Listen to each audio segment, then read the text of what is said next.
Herkese merhabalar, ben Deniz Pehlivan. Yanımda yine her zamanki gibi maceraname var. Birlikte şöyle bir Uber'e bindik. Medellin merkezden Comuna 13 denilen, vakti zamanında bırakın buraya turistik olarak gelmeyi, yakınından dahi geçilemeyen bir semt. Ama günümüzde çok fazla artık çehresi değişmiş. Oldukça güzel bir yer. Tabii ki hala tehlikeli yerleri var.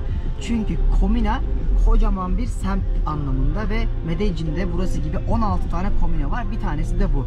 İşte bugün 80'lerde 90'larda dünyanın, bırakın Kolombiya'nın, dünyanın en tehlikeli mahallesi olarak bilinen Comuna 13 nasıl bir yermiş? Hadi gelin birlikte gezelim.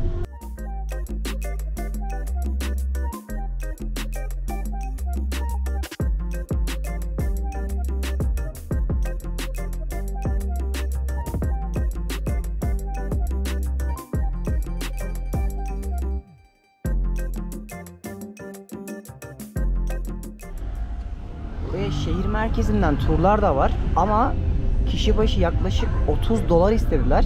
Biz de atladık Uber'e, 5 dolara El Poblado'da, yani tam merkezinden buraya geldik 20 dakikada falan. Şimdi yavaştan giriş yapıyoruz. Şehrin batı yakasına geldik.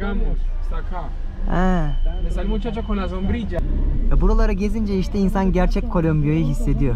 Sí, gracias amigo. Sal Victory. Ay. Don't worry, be happy. Muchas gracias amigo. Secura? Hey, welcome. Welcome. My city. Welcome my city. Comuna. Gracias. Şehrimize hoş geldiniz diyor. Thank you. Thank you very much. Burası çok turistik bir bölge oldu evet, ama dediğim gibi hala günümüzde de birçok blogda okudum. Kocaman bir semt olduğu için biz şu an turistik tarafındayız. Şimdi Uber'den indik. Şehri, bölgeyi tepeye doğru çıkarak keşfedip size çok kapsamlı bu bölgenin tarihi hakkında bilgiler vereceğim. Çaylarınızı, çekirdeklerinizi hazırlayın. Başlıyoruz. Bölge ne kadar tehlikeli zamanında diye merak edenler için şöyle söyleyeyim. 100 kişiden birisi burada çatışmalarda ölüyormuş. O kadar tehlikeliymiş ve özellikle çetelerin, esrarın, uyuşturucunun merkeziymiş. Ama günümüzde gayet böyle bölgeyi desteklemek için kalkınmalar yapılmış ve insanlar şu anda buraya turizm amaçlı gelip hem bölgedeki halkı destekliyorlar hem de güvenli bir şekilde yaşıyorlarmış. Evet, günümüzde böyle. Amigos. Güzel çocuklar.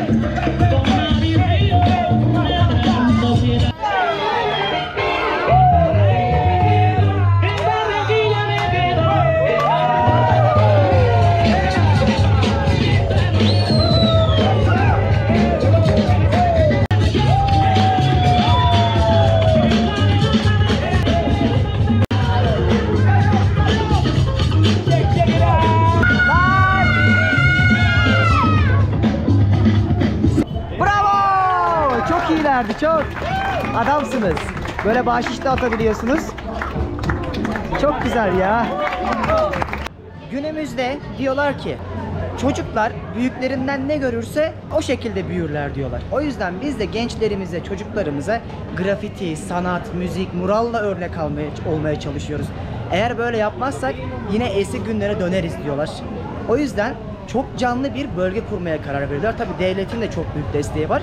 Zaten direkt hemen giriş kısmında gördünüz, bizi böyle şeylerle karşılıyorlar dansçı arkadaşlar. Şöyle de bir şey var.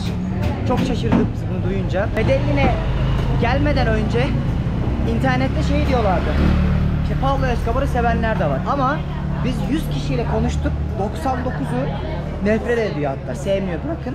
Adını bile duyunca böyle bir tuhaf oluyor. Aynen öyle. Hatta diyorlar ki hani bize bu Narcos dizisiyle özdeşleştirdiler, böyle Kolombiya'yı işte uyuşturucu ülkesiymiş gibi gösteriyorlar ama biz öyle anılmak istemiyoruz. O eskiden de diyorlar. Buraya gelirken şunu dediler. Üzerinizde lütfen Pablo Escobar tişörtü olmasın. Görmek dahi istemiyorlar. Niye giyelim de? Yani turistler çünkü alıyorlar. Söylüyorlar. Evet. Bu konuyu da açıklık getirmek istedim. Şimdi bir yandan soluk soluğa kaldık.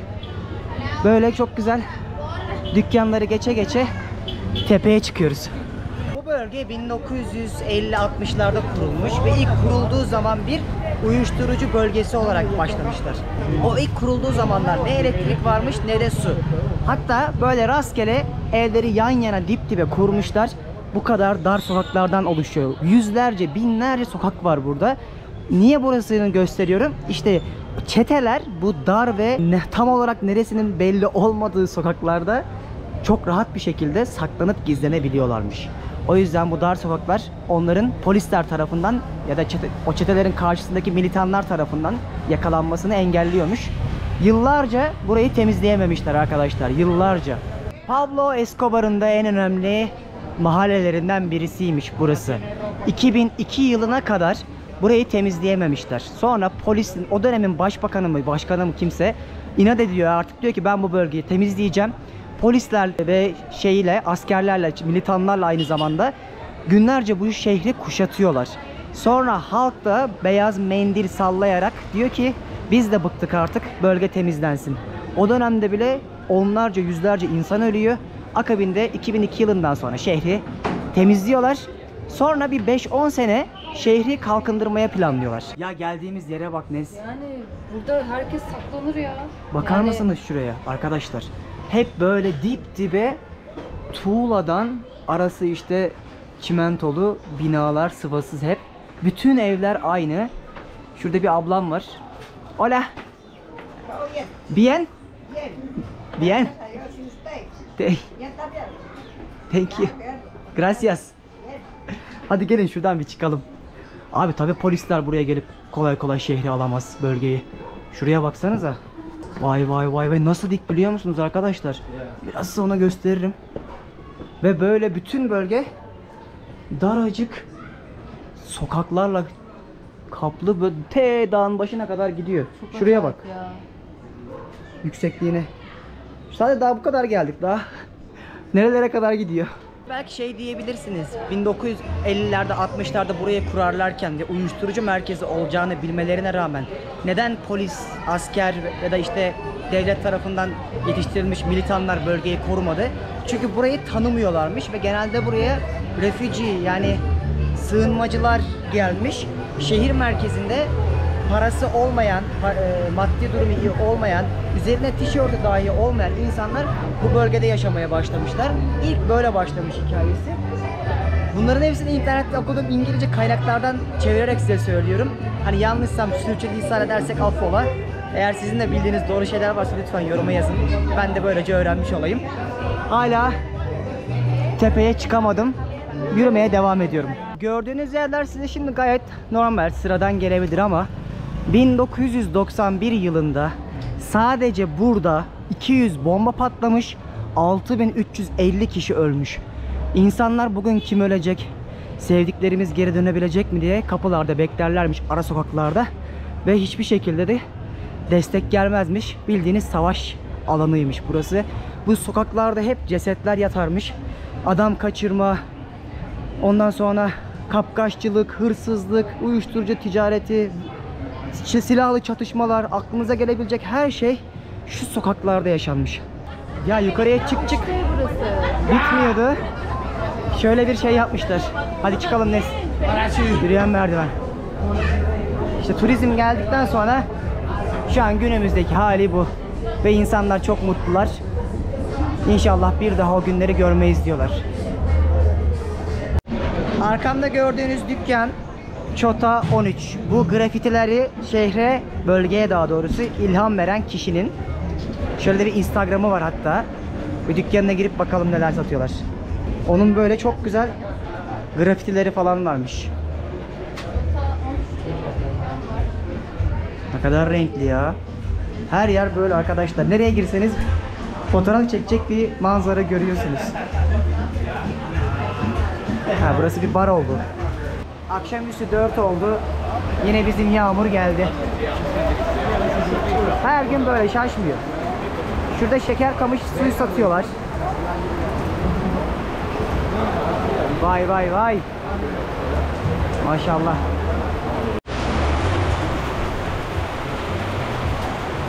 Şimdi o abinin yerine oturduk. İnanılmaz yağmur yağıyor. yerli cipslerinden yiyoruz.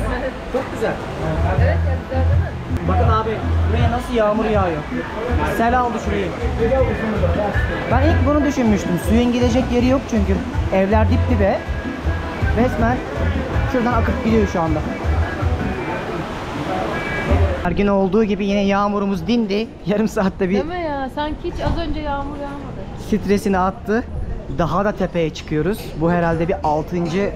yürüyen merdiven oldu.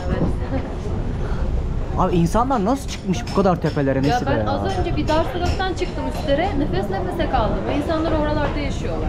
Yani çok, gerçekten çok dik yerler. Şuralara bakın arkadaşlar. Birazdan daha tepeden göstereceğim. Tepeye çıktık.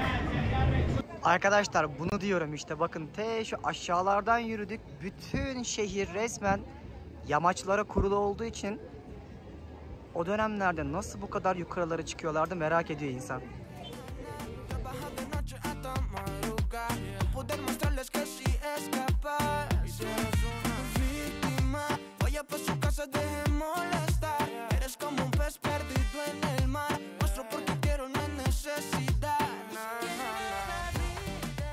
Biz biraz daha ilerilere kadar yürüdük. Genelde turistler şuradan aşağıdan geri dönüyorlar.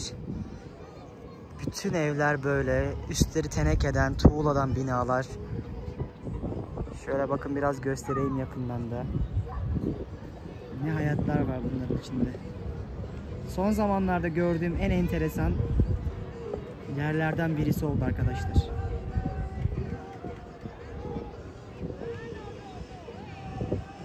Böyle meyveler satan bir dükkan var. Müzik devam ediyor. Herkes şundan yiyor. Bunun ne olduğunu bilmiyorum ama patatese benziyor. Is it patata? He. Haşlanmış patates. İster misin? İsterim. Alalım hadi gel. Can we have uno, por favor? Una.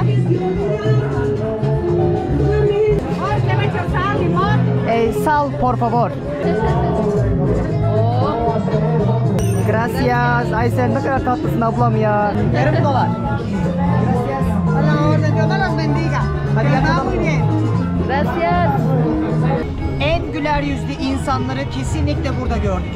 Evet, Ne diyorsun? ben de öyle düşünüyorum ya. Ya gözleri biliyor. Ben ara sokaklara çıktım ya, oradaki çocuklar bile nasıl kahkahalar atıyorlar bakıp bakıp. Çok güzel valla. Şimdi ablamızın patatesini deneyelim. Çok güzel. Afiyet olsun. Ay, çok güzelmiş. Sıcak sıcak ya. O kadar iyi geldik ya. Valla itiraf edeyim, sadece Medellin'de değil, Kolombiya'da benim en sevdiğim yer burası oldu. Benim de aynen o şekilde. Yani insanların güler yüzü, bölgenin dokusu, yani böyle yemekler, farklı. hikayesi. Ya insanlar çok zor zamanlardan gelmişler buralara. Biliyorum, o kadar zor zamanlar geçirdikleri için mi şimdi bu kadar hayatın kıymetini biliyorlar acaba? Hatta Yani özellikle yaşlı insanlar çok konuşmazmış bu geçmişle ilgili. Hala izlerini taşıyorlarmış. Yani ne çocukları öldü, ne ailelerinden insanlar öldü. Çok üzücü buranın geçmişi ama günümüzde işte dediğim gibi grafitiyle, müzikle unutmaya çalışıyorlar. En azından gençlere öyle aktarıyorlar. Şimdi biz şöyle bir yamaçtan yürümeye devam ediyoruz. Çok büyük. Şu karşılarda yeni yapılan böyle gökdelenler falan var. Siteler kurulmuş. Şuralara kadar gelmiş. Ama şu bölge hala hayatlar da devam ediyor tabii. Burada adamın mesela evi şu tepede. En yukarıya yürüyerek çıkıyor. Hala yaşam olan evler, burada devam eden hayatlar varmış tabii. Abi çok güzel dükkanlar var. İnsan hepsine girip gezmek istiyor ya.